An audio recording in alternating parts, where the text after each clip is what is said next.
बोलिए श्री रामचंद्र भगवान की जय। आपने एक दोहा जरूर सुना होगा, बड़ा ही सुंदर और प्रेरक दोहा है। उसके पीछे एक रोचक कहानी भी है। अजगर करे न चाकरी, पांछी करे न काम, और दास मलूका जा कहे सबके दाता राम। यह दोहा मलूक दास जी का है। मलूक दास जो कि शुरुआत में धार्मिक प्रवृत्ति के नहीं थे। एक दिन उनके गांव में एक साधु कुछ दिनों के लिए आए।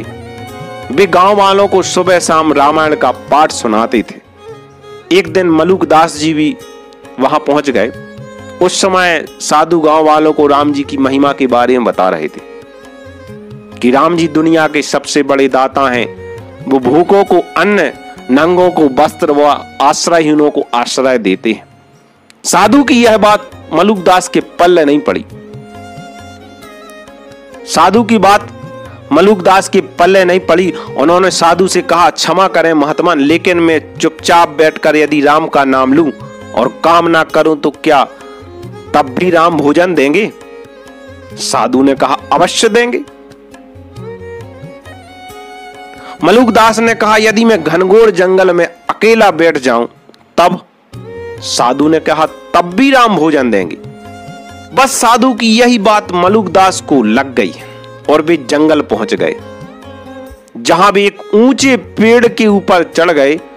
जंगल के चारों ओर ऊंचे ऊंचे पेड़ और कटीली झाड़ियां थी।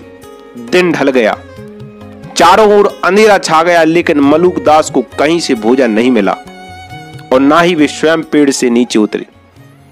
इसी तरह वे पूरी रात पेड़ पर बैठे रहे। अगली सुबह जब जंगल के सन्नाटे में मलूक दास को कहीं से घोड़ों की टापों की आवाज सुनाई दी।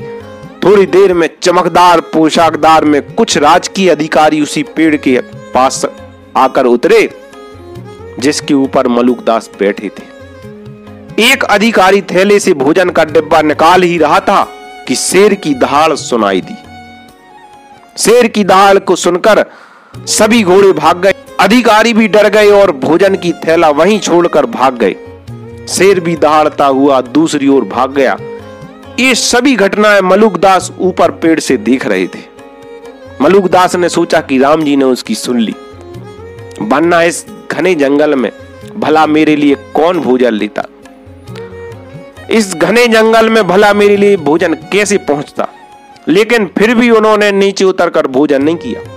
इसके बाद तीसरे पहर में डाकुओं का एक दल उधर से गुजरा। डाकुओं ने पेड़ के नीचे भोजन को देखकर कहा कि भगवान की लीला तो देखो, हम लोग भूखे हैं और इस घने जंगल में हमारे लिए भोजन रखा है। आओ सभी मिलकर बैठकर भोजन करें। लेकिन एक डाकू ने सावधान करते हुए कहा कि सरदार, जंगल में भोजन का मिलना मुझे रहस्यमय लग रहा है, कहीं इसमें जहर ना हो।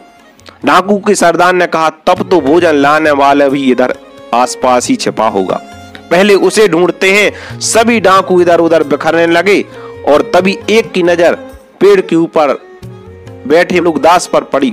डाकू ने कहा, भोजन में जहर मिलाकर तू ऊपर बैठा है? मलूक दास ने पेड़ के ऊपर से ही कहा कि भोजन में विष नहीं है। डाकू के सरदार ने कहा, पेड़ पर चढ़कर इसे भोजन कराओ, अभी सच झूठ का पता चल जाएगा। 3-4 डाकू पेड़ पर चढ़े और मलूक दास को भोजन खाने पर विवश कर दिया। मलूक दास ने भोजन किया और नीचे उतरकर डाकुओं को पूरी कहानी बताई। इसके बाद डाकुओं ने उसे छोड़ दिया। इस घटना के बाद मलूक दास को ईश्वर के प्रति सच्ची श्रद्धा हो गई और गांव पहुंचकर मलूक दास ने सबसे पहले अजगर करे न चाकरी, पांछी करे न काम, और दास मलूका जा कहें सबके दाता राम